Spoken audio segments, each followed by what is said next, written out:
Mock Draft Monday, and boy, I got a mock draft for you. What's crackin'-lackin'? It's your boy Broshmo, just in case you did not know so. Go ahead, become bro and subscribe. Leave this video a thumbs up if you enjoy the content as always. Let me know what you think in the comment section below where we have that nice, beautiful football discourse. Let's go ahead, get into this sucker, and we got the Bears. This is the current draft order going into Monday Night Football via Tankathon. And we have Carolina with the first overall pick, but the Bears having the second overall pick. So we got back-to-back picks for the Bears here. And just to change things up, we're going to go ahead and do a trade here. And I think likely trade partner would be sitting there at 4 with the Minnesota Vikings. So what would a trade like that look like? I don't know. It's kind of hard to say. But I imagine we're talking 3 first-round picks. So 2024, 2025, 2026. Maybe a day 2 pick, maybe a third, second here. Maybe there's player swaps. Maybe a Garrett Bradbury, because that center position's kind of been like a revolving door. A lot of that because of injury, but like Cody Whitehair hasn't been playing exceptionally well there at center for the Bears. Neil Hunter, I think his contract ends after this season though. So I don't know what a trade right now would look like. Those are just some of my best guess. But for the sake of doing a little something different, we're going to go ahead. We're going to send this trade through. And look at that. Look at that. The Vikings, they're officially now picking at 1. Ain't it a beautiful thing? Now with the Vikings at 1, there's only one thing we can do, and that's take Caleb Williams. You're going to reunite him with Jordan Addison. He's going to get one of the best receivers in football in Justin Jefferson, because I think the Vikings are actually going to have a lot of money, and they're going to be able to re-sign Justin Jefferson, I think, after this season. So I think we're going to see an extension. Regardless, Kirk Cousins is gone. Get your franchise quarterback, your quarterback of the future. You're the Bears. You're sitting there at 4. You're sitting there at 2, and you're still feeling pretty good. You got 2 top 5 picks along with some first-rounders down the road. Now, here with the Chicago Bears, I'm going to go ahead and just take Marvin Harrison Jr. off the table. Kind of makes the most sense. You're going to pair him up there with DJ Moore. And it's just an extremely sexy combo. It's an extremely sexy combo. Okay, we're sitting here at number 3 with the Denver Broncos. Wouldn't mind going Drake Maye, but again, the Russell Wilson contract kind of really like screws things up here. And I do think that to some extent that Sean Payton's going to kind of blow up the shop here. He's going to blow the house up. We're going to see guys maybe like Cortland Sutton, Garrett Bowles leave this squad. So with that in mind, with left tackle now potentially being open, I think I'm going to go ahead and take not Olu Fashanu, but Joe Alt. I think Joe Alt's just a better fit for Sean Payton's scheme. Now we're here with the Bears. And we already got Marvin Harrison Jr. Listen, I like Braxton Jones there at left tackle. I think he had 5 penalties through 2 games this season. I know he's been hurt, but he is a former 4th-round pick. And if you want to stick with taking the best player on the board, then you'll probably go Olu Fashanu, or maybe you just like say, okay, well, Justin Fields, kick rocks. We're going to go Drake Maye. And hopefully he's not Mitch Trubisky 2.0, but I'm going to go with Olu Fashanu here. Just the next best prospect here on the board for me. And now we have the New England Patriots. The mac and cheese experiment blew up in the microwave. Things not looking good. He's been benched back-to-back weeks. To be fair, the first bench in the game was kind of out of reach against Dallas, like early, so they pulled him. This one more so was like, okay, you're just really sucking. And you're like, oh, who can succeed under such conditions and whatnot? Well, we've already kind of blown the load here, so to speak, on a majority of the cheap years of Mac Jones. I don't see him getting another contract. So let's just go ahead, cut our losses, hopefully maybe find some tackle help in free agency, maybe some more playmakers. This is a playmaker-rich draft and actually a good tackle class in general, so maybe address those positions on day 2. But we're grabbing Drake Maye. He's QB2 in this class without any doubt in my mind. Did you see the throws he was pulling out against Syracuse? Mama Mia, they were nice. Listen, I know you love the NFL draft as much as I do, and you're going to want a nice hefty watch list of players during this college football season. Well, go ahead, check out my draft guide. You can purchase it for only $30 by Venmoing or PayPaling me. Links in the description. It's a one-time payment and you get it for this whole draft cycle and forever and always. Technically, it's a Google spreadsheet. So send me your email when you send the payment. I'll get you hooked up. You will see my current prospect rankings and big board, my full evals. And guess what? It updates throughout the whole draft cycle. So it's a great purchase and it's a great way to support the channel. Arizona Cardinals. This one was a little tough. I was trying to game plan this one. I was trying to big brain it because we also had pick 9. And I was like, okay, I want edge and I want corner. That's what I want.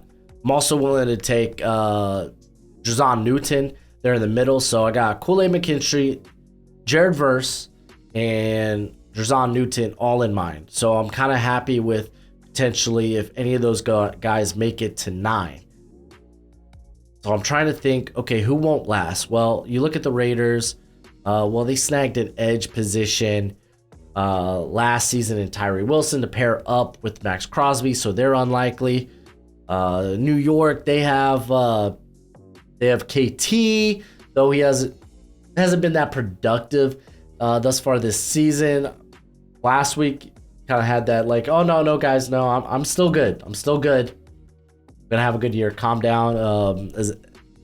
Aziz Ojulari's been often hurt, so maybe they could go edge. But I'm not positive that they could also go quarterback. They could go tackle. Like the Giants have a lot more options open, but I'm pretty confident that a corner won't make it back to me. Or at least Kool-Aid McKinstry, who is kind of my number one. He's a blue chipper. I think it's him, and then it's the rest of the class. So I think I'm going to go with Kool-Aid McKinstry, get some help in that secondary. Also, keep in mind, like, you'd be like, oh, I want to see what Garrett Williams looks like alongside Keitrell Clark. Clark, he's got the size to go kick into the slot. That's fine. You even can make the same case for Garrett Williams. So it's like having a variety of good corners is not a bad thing. But I'm going Kool-Aid McKinstry. Kind of hoping like Newton and Verse make it back to me. And kind of like so for this Giants pick, I kind of laid out the reasons why I'm going to go edge here. I was thinking about quarterback, but you're still stuck at least one more year with Daniel Jones. I don't think there's a pick here that really helps his situation unless it's wide receiver. But it's a deep class, so maybe we don't go with that there. They've tried hitting on that position with a variety of where you have Jalen Hyatt, Wan'Dale Robinson. Maybe try looking via free agency to add something. When it comes to offensive line, add veteran talent. Just adding more rookies, throwing more rookies at the wall and hoping they stick. I don't think it's going to help, at least next year, if you want to get a fair evaluation of Daniel Jones. So this is why I'm like going with edge, someone to pair up with KT, and I'm going to go with Jared Verse. All right, so this is actually kind of a tough pick for the Raiders because I legitimately did consider Bo Nix, but to be fair, he is a little further down my board. So if I'm going to stay a little truer to my board, maybe I kind of like, I'll push a quarterback on the back burner. Maybe we find a guy in day 2. I know they want to have that 5th-year option, but hey, maybe we could trade back up. If a guy falls, it's a good quarterback class. So maybe I'm like, let's push that on the back burner. But then the question is, where else do we go? I thought about Brock Bowers, thought it was funny, but I don't think we're going to do that. Offensive line, I don't mind, but like the only guy I'm looking at here is Amarius Mims. Ultimately, I decided to go with getting some meat in the middle that has some very nice penetration ability in Drazon Newton, man. He kind of is everything they want. A guy that can penetrate and create pressure to help out Max Crosby, and someone who is a very good run defender. So I'm going to snag him for the Raiders. I know it's not a sexy pick, but it's a good pick. And now we're sitting here with the Arizona Cardinals, right? And it's like, okay, the 3 guys I got in mind: Kool-Aid McKinstry, Jared Verse, and Drazon Newton. I can guarantee you, though, like, if Kool-Aid McKinstry was available, I'd probably take him for the Raiders. The Giants were just kind of this big wild card, and you kind of had to roll the dice with. And it didn't go my way. But this edge class does have some good talent here. We're looking at guys like Liatu Latu and Chop Robinson. Chop Robinson doesn't have the injury concern. Liatu Latu, if you're not familiar with, he had the neck injury back at Washington that caused Washington to be like, we don't want you to take the field again. So I'm going to go with Chop Robinson, who's got a bit more of a clean bill of health. Extremely explosive athlete, too. And this is where I get fun. I'm looking at this Jets pick, and I'm thinking Armarius Mims. Get a tackle. You kick Elijah Vera Tucker to right tackle. Mekhi Becton, probably not the future there at left tackle. Get a tackle. Or, you remember how much fun Aaron Rodgers had with Robert Tonyan? Now, y'all got tight ends. You got Coughlin, you got Uzomah, Ruckert. Screw all those guys. They're not Brock Bowers. Brock Bowers is freaking amazing. This is, like, Robert Saleh probably looks at this guy and be like, man, I remember being the DC and we'd be in practice or training camp having to have my defense match up against, like, George Kittle. You know how much of a nightmare that is? I would love that on my team.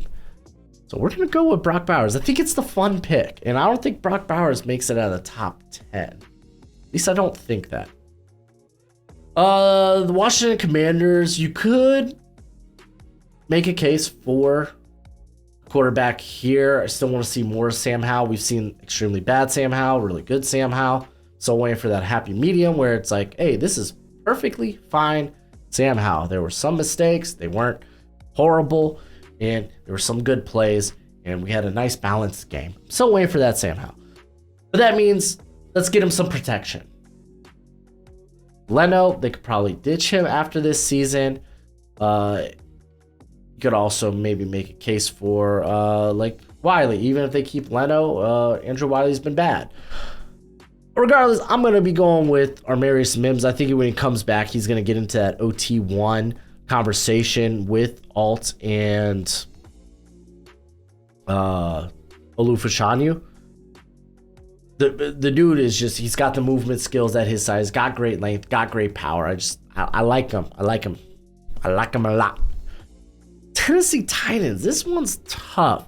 Would have loved Mims here because, you know, left side of the offensive line right now. Now, so Wade. We'll see how maybe when they get a little healthy with Peter Skoronski, he comes back. I haven't looked at the Tennessee-Indianapolis game, so I don't know exactly who was on the offensive line of that game or what their offensive line looked like because I think they got Nicholas Petit-Frere back. Don't know if he started. So we could go offensive line. Wide receiver is always a fun get. I thought about corner, maybe jumping the gun on the next corner in this class. Mike Vrabel, because Sean Murphy-Bunting's been their best corner, and he's on a one-year deal. Christian Bolton's often hurt. Say the same about Caleb Farley. So, like, corner makes a ton of sense. But I think ultimately I'm going to go with this team doesn't have good after-the-catch ability at the receiver position. And at this point, you're probably moving forward with, I assume, Will Levis. So we'll find out. So I'm going to go ahead and grab Malik Neighbors to be that after the catch, a guy that can just create and attack all levels of the field. It's got that speed to do so, too. Cincinnati Bengals. Actually, this one wasn't tough at all. I was like, oh, okay, do they bring back T. Higgins? That's going to be a lot of money. Maybe they don't do it. Oh, cool. Keon Coleman's here. Big body replacement for T. Higgins. Sign me up. Too easy. Los Angeles Rams. I think I didn't want to jump on the next tackle in this class, even though the offensive line is just dog water right now. Instead, I want to take Liatu Latu because he's a guy with top 10 ability, top 10, top 15 ability. But again, you got the injury concern. But if you get him next to Byron Young, You got Aaron Donald in the middle. Kobe Turner's done some good things. Suddenly, the defensive line is starting to look really scary there for the Rams. We'll get right back to the mock draft, but I want to give a quick shout out to today's sponsor, Underdog Fantasy. When you sign up using promo code Broshmo, they will match that first deposit up to $100 dues, which means if you use promo code Broshmo when you sign up and your first deposit's $50, they're going to give you $100 to play with. If it's $100, they're going to give you $200 to play with. It is the best place to play weekly best ball, or I'm a big fan of their player prop bets where you can go higher, lower on fantasy points or stats. We got a whole segment in our picks and bets video we do called Gojo's Picks of the Week. I've had a ton of fun with that. But as always, bet responsibly, my friends. Let's go ahead. Let's talk about Green Bay's pick. Next, we got the Green Bay Packers. First thing that obviously comes to mind is David Bakhtiari. He's being shut down for the season. You hope he can come back next year, but there are some doubts. JC Latham's kind of the next guy on the list here for me, but I'm a little hesitant. I don't know how pro ready he might be. Might be a guy that needs more polish. I don't know. We'll find out, but he's got all those traits that offensive line coaches will just love. But I do know making the safety position better would go a long way, and I do have Cam Kitchens as a blue chip prospect. He just kind of falls in here because safety a little devalued, but I mean, there's only so far this cat can go, man. He is really, really good. And then the the Los Angeles Superchargers on the clock here. Ooh, I don't know what I want to do with this pick, actually. Now that I think about it. No, I think I know. Corner position probably needs to get better. Michael Davis kind of having a bad year. They just traded away JC Latham. Kind of in a good riddance move. So Cooper DeJean, just really good athlete. Really good athlete. So I like him there, whether he's playing on the outside, in the slot, playing safety. You can do it all, and he brings return capabilities. Okay, we got the Houston Texans first pick here. And initially I was thinking edge, defensive interior, because I really do like Leonard Taylor. But I'm like thinking, oh man, D'Amico Ryans loves to stop the run, so maybe Chris Jenkins might be his guy. And I was like, man, CJ Stroud really liked throwing to Emeka Egbuka, didn't he? And that would just kind of complete their trio of receivers. You got kind of the bigger Nico Collins, the finesse speed of Tank Dell, and then Emeka Egbuka, the sharp route runner. Kind of like that, and it's a little different than from what I've done with the Texans in past drafts. Saints did think about a quarterback. I don't know what the out is on Derek Carr's contract. It might be 1 year. So I definitely thought about Bo Nix. Definitely thought about Bo Nix. But Derek Carr looked all right enough against a sad Patriots team. He is coming back from injury. Instead of mocking maybe a quarterback here for the Saints, maybe experiment with something else. I think Leonard Taylor would actually be a really fun pick here. As you look at the defensive line, as now they're starting to not get as much pressure as they did early in the season. So maybe getting some youth movement on that defensive line could go a long way. Pairing Brian Brazee with Leonard Taylor. You also have Cullen Saunders there, who's kind of the big run stuffer. So you're starting to get this deeper rotation there on the defensive line. Atlanta, listen, if the Saints took Bo Nix, I would have taken Michael Penix. Bo Nix is here. I'm taking Bo Nix. Desmond Ritter's not good.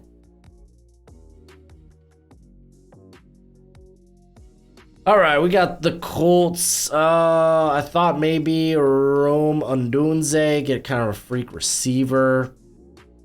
Then I was like, man, defense, maybe go with a corner. Corner could be fun.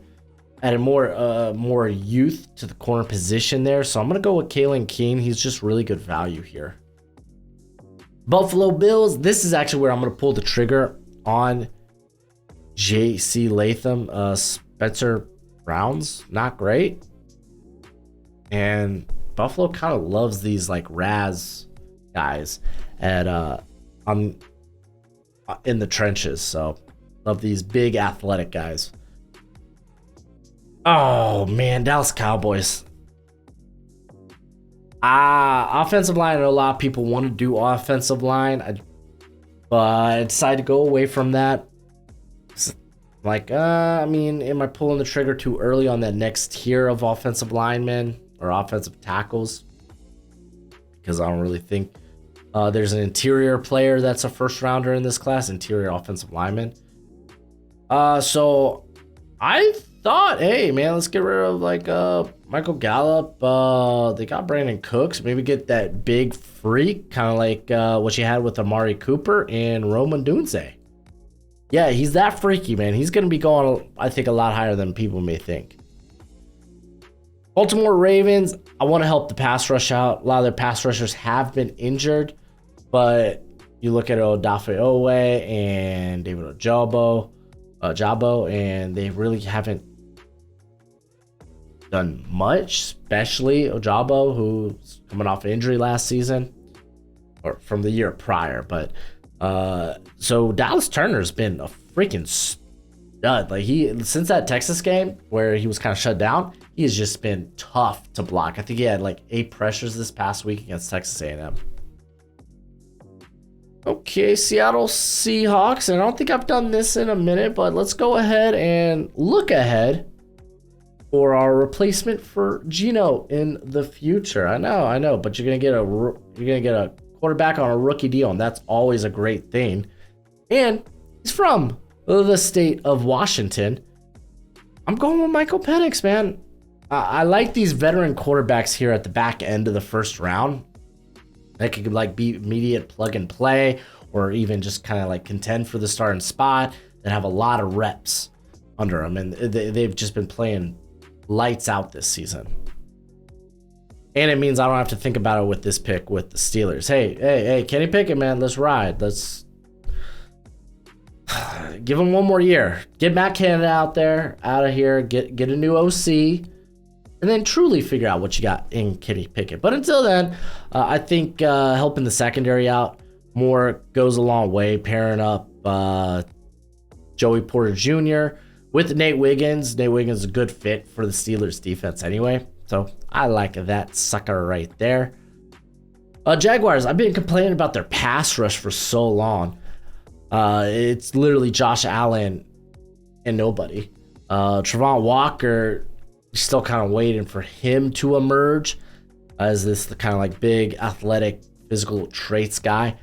But he's also someone that could kind of play that like 3-4 end role, kick inside a little bit, because he's a good run defender. So I'm going to go with Braylon Trice. Just get this big, strong menace opposite of Allen. All right. Tampa Bay Buccaneers. I'm not going to go with quarterback. I think I went into this and I was like, listen, I think I'm going to go 4 quarterbacks because I'm not sold that we're going to see 8 quarterbacks in the first round. I don't think the NFL would do that. 5 quarterbacks, possible, especially this spread out. But let's say only 4 go. So maybe they're like, wow, Baker, you were impressive. Let's build around you and give you another shot. But Mike Evans will be a free agent. So I'm going to go with A.D. Mitchell, another kind of tall, vertical threat. Doesn't have the girth of Mike Evans, but not many people do. Oh, this Lions pick was so tough. Yeah, I ended up just going best player available. The top player on my board was Chris Jenkins. And I know you have like the best run defense in the league right now, but I think you could definitely like, you could add more guys to that. Chris Jenkins is a very good run stuffer who's shown some pass rushing upside. It's kind of a work in progress, but it's there. Pairing him up next to Aleem McNeil would be really, really cool. And I mean, to be fair, like Benito Jones, Isaiah Buggs, they're kind of inconsistent-esque. I think they're better as rotation players. Levi Onwuzurike, I think that ship's kind of already sailed with him. So we're going to grab just the best player on the board. My Miami Dolphins, I'm going to stick with getting a tackle because Terron Armstead cannot stay healthy. And I just think it's a logical pick. I'm going to get a guy I really like still. Great length, good power, good movement skills. Kid out BYU, Kingsley. A lot of traits there. Ooh, now we got the Philadelphia Eagles. And they could really go anywhere. I think ultimately I settled on, okay, let's jump on the next corner in this class. And fun fact, this sticks with Philadelphia's theme of drafting Georgia players in the first round. I'm going to take, where are you at? Kamari Lassiter. He's actually been pretty shut down this season. Big step up in his full second year as a starter. Okay, we got the Kansas City Chiefs, and I went fun here. I don't think this guy's a first round pick just yet, but I want to give him some shine. The Chiefs, get rid of MVS. Big vertical guy with inconsistent ball skills. You don't need that. What about John Ross? I'm rooting for him, but let's go ahead and snag that big, tall, speedy vertical threat that is just hard to catch. I think he was timed with the fastest miles per hour this season in college football. Xavier Leggett, a guy that I fell in love with when we did our South Carolina, North Carolina watch along, and he's just freaky right now, man. He really, really is. This is granted like the only true season of sample size we have from him because he's been hurt, he's been stuck behind depth, but it's been hell of impressive this season. And for my last pick, this one just kind of makes sense. Right tackle, Kivitz looks more like a depth option than an actual tackle, and I think I really like Jordan Morgan out of Arizona. I think he's got the movement skills that fits with this Kyle Shanahan offense, but he also brings the power that they kind of incorporated last year to that run game. So I'm going to snag him to be the right tackle of the future, which means we're done. This is our mock draft. This is it, boys and girls. So let me know what you think in the comment section below. Of course, that's it for the video. Do the YouTube thing here. I want y'all to get a good glance at this sucker. But of course, do the YouTube thing. Let me know what you think. And as always, until next time, you be easy, my friends. Later.